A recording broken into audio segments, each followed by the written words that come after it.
Assalamualaikum warahmatullahi wabarakatuh. Alhamdulillahilladzi ja'ala al-laila wan-nahara khilfatan liman arada an yadhakkara wa arada syukura. Ashhadu an la ilaha illallah wa ashhadu anna Muhammadan abduhu wa rasuluh. Kepada Allah kita bersyukur dengan mengucapkan alhamdulillah rabbil alamin, dan kepada Nabi kita Muhammad sallallahu alaihi wasallam kita berselawat dan mengucapkan Allahumma shalli ala sayyidina Muhammad wa ala ali sayyidina Muhammad. Bapak Ibu, orang-orang tua kami, sidang jamaah yang dimuliakan Allah Subhanahu wa taala. Dalam sebuah riwayat, di kota Madinah waktu itu terjadi suasana paceklik yang sangat berat, dan banyak di antara sahabat tidak punya makanan, tapi sebagian mereka punya. Tapi ada riwayat mengatakan suasana waktu itu Rasulullah mengumpulkan para sahabat untuk mengumpulkan donasi sumbangan untuk sebelum perang Mu'tah.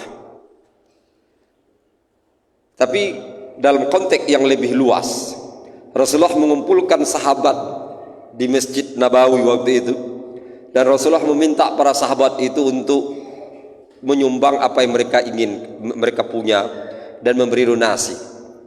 Sampai 3 kali Rasulullah menyebut, mengulang, tapi sahabat waktu itu diam.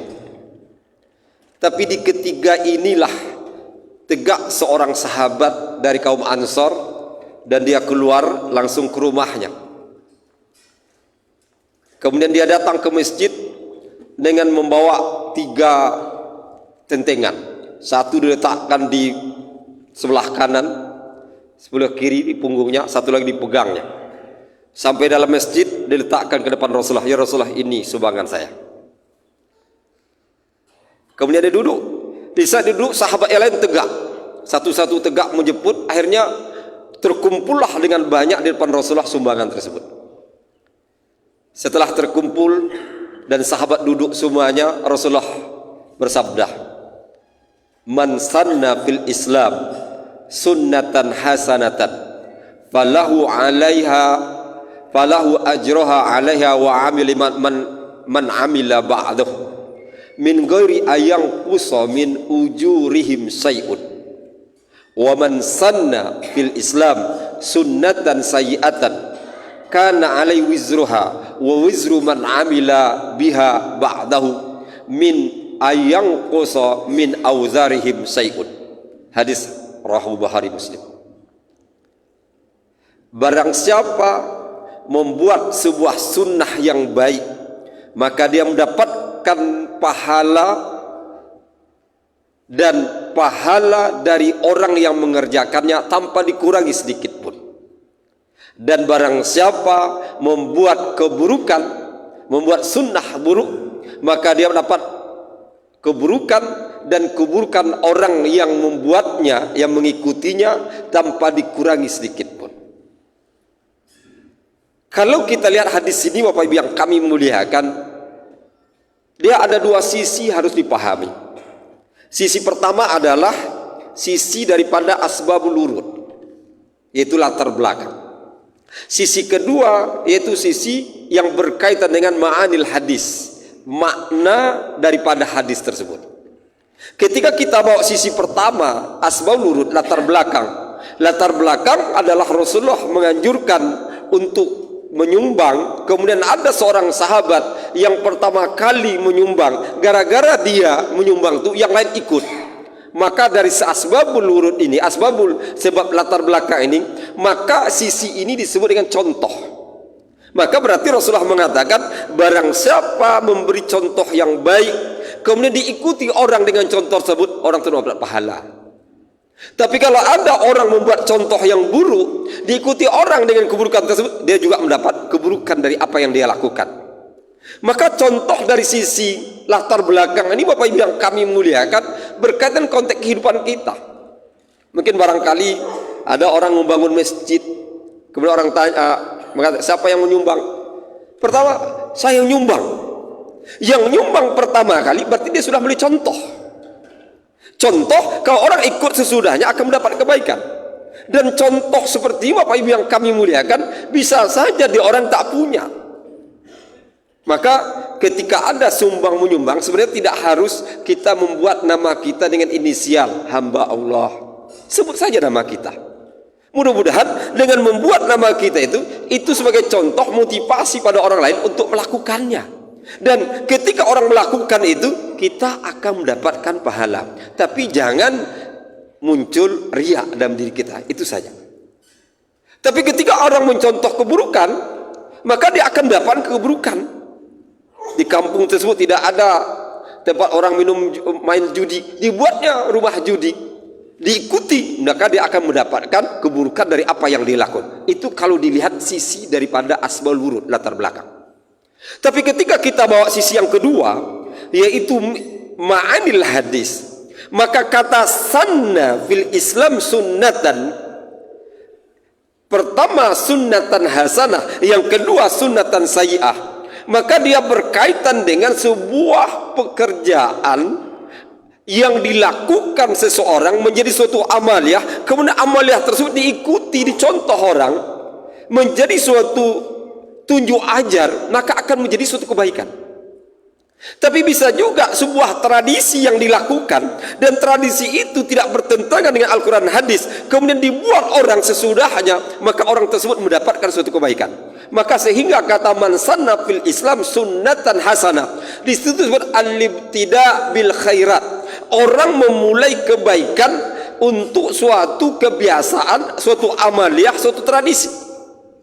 Tapi ketika man sanna fil Islam sunnatan sayyi'ah, disebut al-ikhtira bisayyi'ah wal makbuhat, yaitu orang membuat keburukan, membuat kejelekan dan keburukan, dan diikuti oleh orang sesudahnya. Maka tradisi yang buruk diikuti orang, maka orang pertama kali melakukan akan mendapat dosa dari apa yang dilakukan mereka.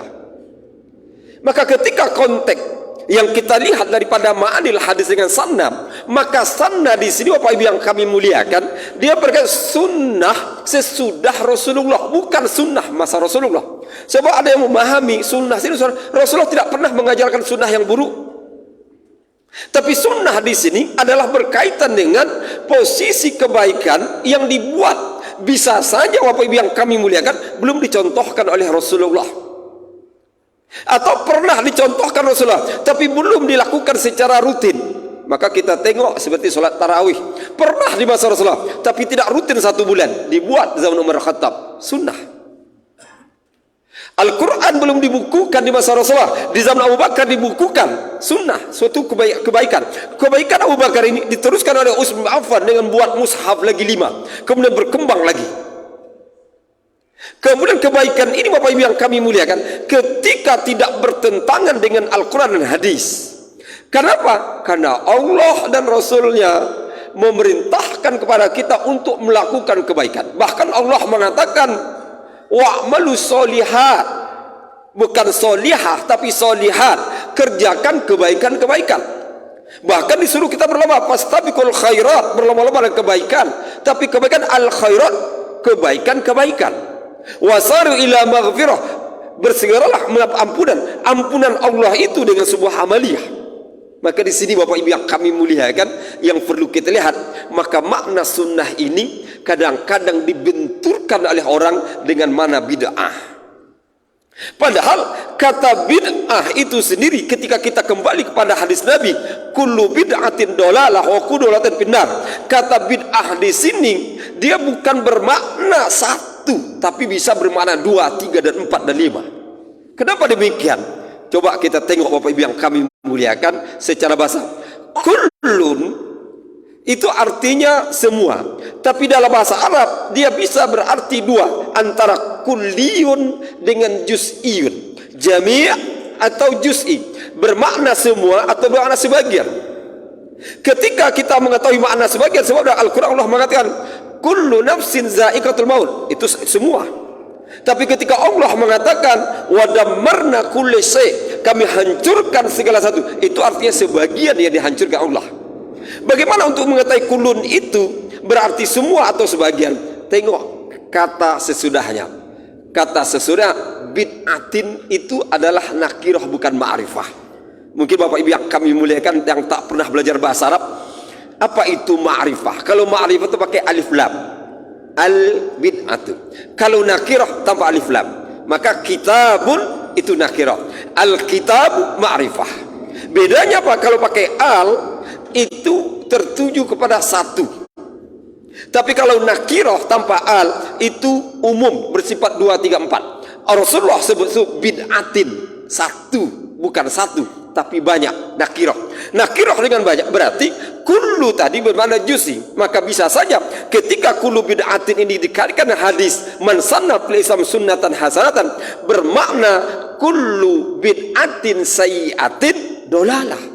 Setiap bid'ah yang jelek dengan arti man sanna fil Islam sunnatan sayyi'atan, sesat. Maka di sini letak Bapak Ibu yang kami muliakan, sehingga sunnah dalam arti tradisi kebaikan dia bersifat umum selama tidak bertentangan dengan Al-Quran hadis. Walaupun itu belum pernah ada contoh di masa Rasulullah dan masa sahabat. Dan sahabat dan Rasulullah ini Bapak Ibu yang kami muliakan, ada masa ketiga disebut masa tabi'in. Maka 3 masa ini oleh Rasulullah disebut dengan sebaik masa, mendapat sertifikasi baik oleh Rasulullah. Maka Rasulullah mengatakan khairul qurun qarni sumayalunahu sumayalunu. Sebaik masa adalah masaku, masa sesudahnya, masa sesudahnya. Artinya apa? Masa Rasulullah hidup, masa sahabat hidup, masa tabi'in adalah termasuk masa yang baik, dan disertifikasi Rasulullah apapun yang ada waktu itu adalah baik dan bisa dilakukan oleh kaum muslimin. Inilah penjabaran daripada man sanna fil Islam sunnatan hasanah dan man sanna fil Islam sunnatan sayyi'ah dari sisi ma'anil hadis. Maka ketika sisi ma'anil hadis dengan sisi asbabul wurud kita satukan dalam bentuk yang luas, tentu Bapak Ibu yang kami muliakan, kita akan kembali bahwa Islam adalah sebuah agama dengan ajaran yang fleksibel. Islam tidak ajaran yang tidak kaku, tapi dia fleksibel. Fleksibel Islam itu timbul sebuah kaidah yang disebut al-Islam salih likulli zamanin wa makanin. Islam itu bisa diterapkan setiap tempat dan setiap masa. Maka ketika Islam bisa setiap tempat masa, maka tidak ada orang bisa mengatakan ini cocok di Arab, tidak ada. Ini cocok di Arab, tidak. Tapi Islam dimanapun bisa dilakukan. Maka konteks Islam tersebutlah membuat dengan fleksibilitasnya adalah ada sunnah-sunnah yang dibuat tapi baik, dan itu akan mendapatkan kebaikan. Sidang jamaah yang dimuliakan Allah Subhanahu wa taala, demikianlah mudah-mudahan dapat kita pahami, dapat kita hayati, dan dapat kita amalkan dalam kehidupan kita sehari-hari. Akhir kalam, assalamualaikum warahmatullahi wabarakatuh.